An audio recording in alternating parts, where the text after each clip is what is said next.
There was hardly anyone on the train as it moved through the countryside. The snow-covered land slipped smoothly by. Way out there, I could see a lonely house now and again, just turning on their lights against the cold oncoming night. Two thick-coated horses in the almost dark, steam out of their nostrils eating hay. Then they were gone. The sky was quickly dark. The stars were crisp through the chill air. It wasn't very warm in the train. A man was asleep at the other end of the car, his coat rolled up for a pillow. The Christmas present had fallen on the floor. A few seats away, a young woman sat with her baby. She was staring out the window. She saw me looking at her, reflected in the window, and she half smiled at my reflection. Then she stared beyond that, out into the cold, dark landscape that was slipping away. I turned and gazed back out my window. Then I heard a very soft, "Oh." And I turned and looked at the woman, and I saw her hug her baby to her, very closely and very intensely. Suddenly I felt very close and warm, and a door appeared in the back of my mind. I opened it, and light flooded in, and I heard my father say, "Brrr, brrr, it's cold outside. You can put those logs right on the fire."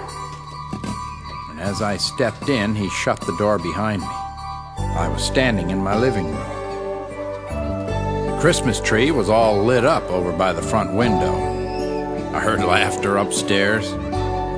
My mother came through the swinging kitchen door, carrying a plate of red and green frosted cookies. And behind her came the smell of roasting turkey like a gauze that draped around my head, like the smell of earth that hangs out in the ocean and lets you know home is just over the horizon. Someone was stamping snow off their boots on the back porch, and my little sister and two of her cousins were lying on their stomachs in front of the tree, staring at the presents, like sharks staring at a man's legs underwater, hoping to see beyond the tinsel and the pretty paper. I put the logs down and took off my gloves to warm my frozen fingers. In the dining room, my grandma was scolding my grandpa about the best way for him to crack the walnuts that he was already cracking. He looked at me through the doorway, shrugged his shoulders, and continued shelling the walnuts. I took off my thick coat and threw it on the floor by the door and went to stand by my aunt, who had just called me to come sing the tenor part at the piano. There was talk and loud laughter coming out of the kitchen where the windows were steamed. We were singing, sometimes forgetting the second verses, but sounding pretty good. But suddenly, somewhere, in all the warm and familiar sounds, I heard someone very quietly crying. I looked around trying to locate the person, and then my eyes landed on the young woman in the train, a few seats away, holding her baby.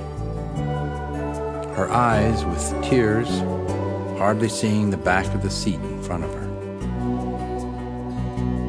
I got up and walked awkwardly up the aisle of the swaying car. I put my thick coat around her shoulders. Then I sat down beside her. I held her hand in both of mine, and we rode like that, not looking at each other, but looking straight ahead. And I heard her whisper under her breath, "Merry Christmas." The train slipped away across the sleeping land into the dark and winter night.